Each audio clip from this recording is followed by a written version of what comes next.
Hello everyone, welcome back to another StarCraft 2 cast. I'm your caster here today, Green Sue. We're looking at a game, one from DreamHack, because again, literally hundreds. And this time we're looking at a game from Ali.Naniwa and Yugioh on Starstation. But there's one thing, it was like before I hit the record button, I was looking at the workers and I thought to myself, that's really interesting. These three, they're all ready to go. They know their job, they know where they're headed, they know what it is they gotta do. They gotta go straight there. These three, not so much. He's like, do I go over there? Maybe I'll go over there. Maybe I'll go over there. He thinks he knows. He's got a pretty good idea.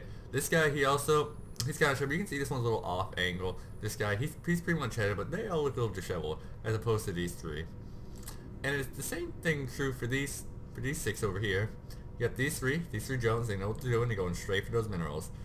These ones, not so much. This one's going over there, this one's going over there, that one's going over there. It's really weird and a bit inefficient to me. I know they're all going to get there in like the same amount of time because they're all just going to immediately turn that way, but those, just like 3 of the 6 workers, like freestanding workforce is like just off in La La Land, not knowing what's going on, doesn't have a clue. Anyway, let's not waste any more time on that and start. Bam! Again, Blue Protoss, Naniwa. Red Zerg, Yugioh. See, all the workers are fine. Now they know what they're doing. They're getting straight to work. They got this.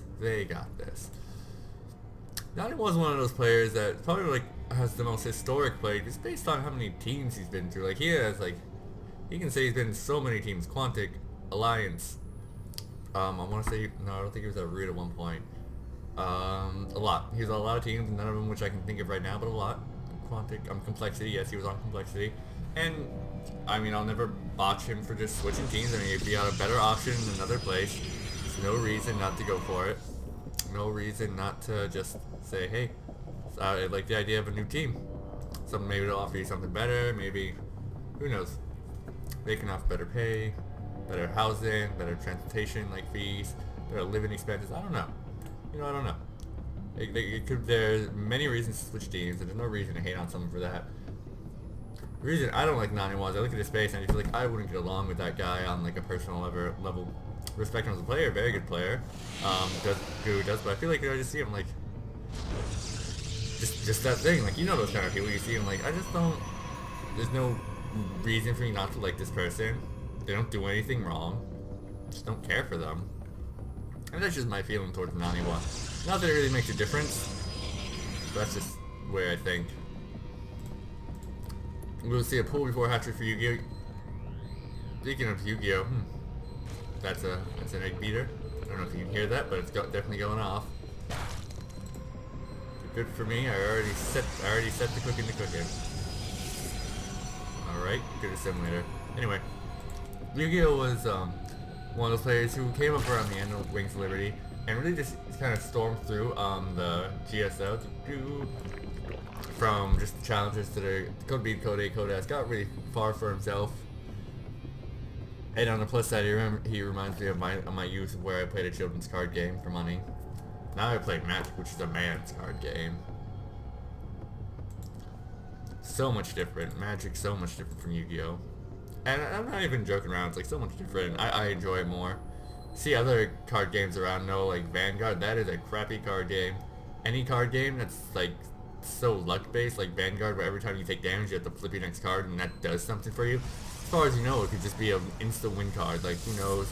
It's a little luck based in my opinion. But we're not here to talk about the ins and outs of the different types of TCGs out there. Well, I would love to, that sounds like a lot of fun. We are here to discuss important things, like the fact that Yu-Gi-Oh! Is now taking a third base before 4 minutes. Naniwa, in the meantime, only taking his second one. Third one, his natural is not even done yet. It's still a good 10 seconds, probably like 15 seconds away when he started that base. Maybe not even. This started like 4 seconds done. That started like, we're now is like only halfway done. Bam! Yu-Gi-Oh! Was a baller. He doesn't care. He's gonna throw down bases everywhere. I'm gonna take a fourth. I'll take a fourth. I'm gonna skip my fourth and go straight to my fifth. Who needs a fourth? But hey, who's gonna say?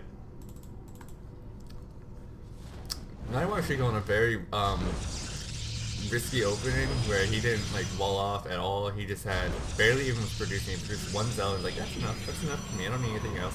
But quickly switch it on to a 4-gate, which will be used very effectively, I believe, to punish this third base of Yugioh's here. He now has 3 bases up. He now has himself stretched out over 3, which again, since he got in this little box area, which I'm trying to show right now, box. Let's see if I can tap that. Oh, it doesn't work when I get that. Yeah. Yeah. Box. Anyway, he's a little boxed out, so he can get to each of them all in time, but it'll be very easy for Naniwa to take advantage. As you can see, he's moving forward his probe right now. It's such an easy thing to take advantage of as a Protoss when you think your Zerg opponent is just going for an early third before 4 minutes like Yugioh did. It's very easy just to throw down an additional warp bit and just really punish it. So he's going to target that probe, good idea, but not fast enough, and now we just have 5 zealots into the third base, a closer pylon as well. Queens and Zerglings will come in the mix, but it will be very hard to stop this at this point. Zerglings are not going to be most effective. Mordred's pop, so he could defend it, but it's going to be pretty hard. Pylon goes down on those Zerglings. Probe goes down, so no additional things no additional pylons will come in. But all these zealots have already done so much damage. They're going to get into the Queens now. These Queens are forced to run. Military Core being annoying.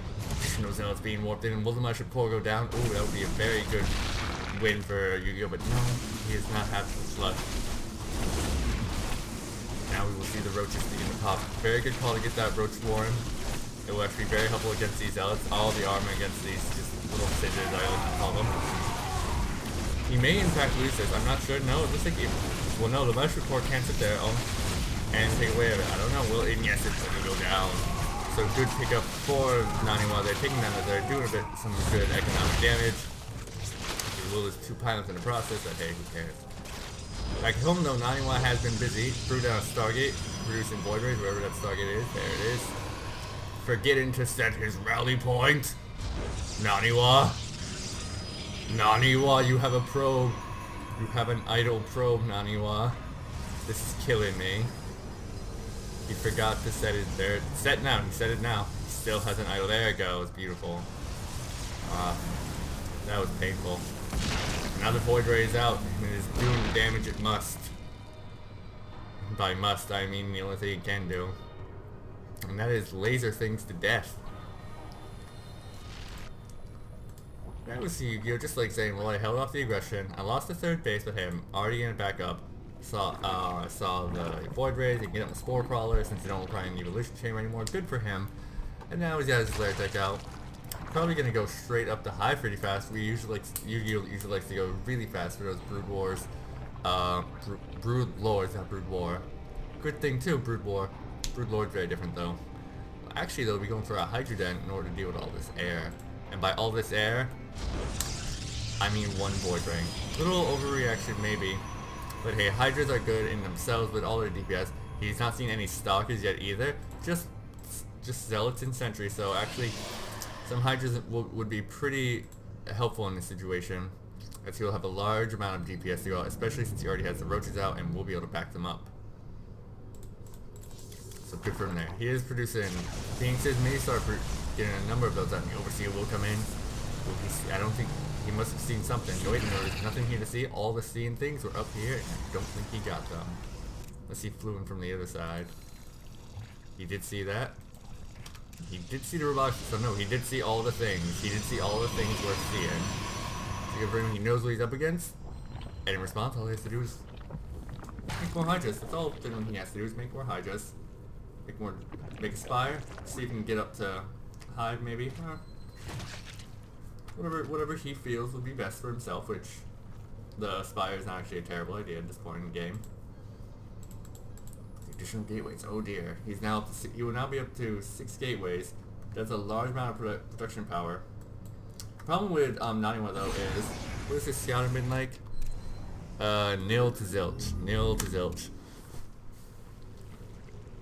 But now just observing, he will be, but it will be a little behind. He will have to start producing more Stalkers off the beaten path to deal with all the air that will be coming his way. And only if he can get that scout off in time. He is kind of lollygagging around with his observer. If you get it into the main base, Even just a natural, he'd be able to see it. Just see all the things worth seeing in life. Right now, oh, there's the observer now, going for the chase. Yep. As long as we'll be finished soon, and that will really give Naniwa a good edge that he needs. As long as he can start getting them out before Yugioh has too many mutilas. Are corruptors, whichever he decides to go for. I look at Spire and I always think mutilas, and I never actually get around to thinking that corruptors can also be made to get up into those Brood Lords eventually as well. He has not drawn an Infestation Pit yet though, so I don't see the idea of a super fast hive coming down at any point in the nearest future, but it could be thrown down at any second just to prove me wrong. We know how that is. They just love to do that, don't they? Now we have a very medicine-looking Bioball, yeah, well, Protoss Death Ball would be a better description for Naniwa. He could just roll in right now and do quite a bit of damage, although it would be a little hard. He does not want to engage on creep. That would be just the worst place to engage. He could still win there, don't get me wrong, he could still get a good engage there, but, you know, last place you want to engage is on his own creep. That just gives him too many advantages. Zealot is rough. I think Zealot wins there. I might be wrong now. And Zealot wins against Roach. It helps when that Zealot has one attack. What is the Roach at? I feel like the Roaches should be at something as well. Oh no, they're 0-0. So it's actually an interesting call. Alright, well, we'll spot those corruptors, so he just knows how many there are. And Infestation will actually finish pretty soon as well. So he can take up the hive, but starving the Brood Lord, since he's not really moving out with the corruptors as of yet. He could just plan on just saving them all up for Brood Lords, and he has enough. And enough saves up gas and money to really make a difference there. Look at all that gas. 700 gas. Swarm Host will be coming out though. Well, actually a pretty good option against these. He wants to be able to hunker down. I liked the Zerg's new ability to siege. It was pretty hard for him to siege in the past. Now with the Swarm House and the Locust though, they actually can do it pretty effectively. Hunker down right here, especially with the creep so close. Like, Naniwa can see how close this creep is to him since it's on his assimilator right there. So he doesn't know what he's up against. That is a lot of stalkers. How many stalkers does he sit in? 24 stalkers. 24 stackers and Burrow. Very powerful army coming his way. Actually getting moved across the street. There's no observer with this army though. So he's not ready for these swarm hosts at all. He does not know there, and again with no kind of protection will be very hard. Blink has finished though, and he is going to be blinking under these corruptors and taking them out one by one. The Locusts are starting to spawn though, and they will start to do a lot of damage. He will take out the stairs once again and block off the reinforcements and force fields, but again, these Locusts are going to be able to sit there and do a bit of damage since the observer is not even caught up with this army. I don't even know where the observer currently is. Oh, here, nope, Zealot. That's a beautiful little Zealot standby. I don't know what they're not doing there. Was he over there? I don't even know where those came from. I didn't see a warp prism anywhere, but hey. Army from 9 will continue forward. Time bomb down on the look just to slow him down a little bit while he gets in there. Another time bomb getting up for 2. That's amazing. The corruptors will begin to fall from these blink stalkers. Concave from Yugioh though is pretty good, so the blink micro is going to have to go down. And he's protecting these stalkers so well, and there's GG from Yugioh. Oh, very nice play from Naniwa. He was able to check up just a bit faster. Yugioh was kind of indecisive. He went for a lot of different things once. He had corruptors, roaches, and hydras trying to support all of that. If he could have maybe cut out one of the things, I think it would have been better if he didn't go for the swarm house and gone straight for the hive tech and gone maybe for Brood Lords. I figured that may have been a little bit more better. All he would have had to do is like just deter Naniwa for a little while he morphed them in. It would have taken a little while, but I think he might have had a chance to do it. All he had to do was keep Naniwa on the back foot and not trying to hurt him, just trying to keep him away for a couple of minutes. And that's very hard, but if he could have done it, I think he would have had a better chance. It's one board ray, all game, just murdering. Anyway, thanks for watching. Sure to subscribe for more. Comment on this video, let me know you like it. It's a lot of fun. Alright, so again, thanks for watching. Come back next time.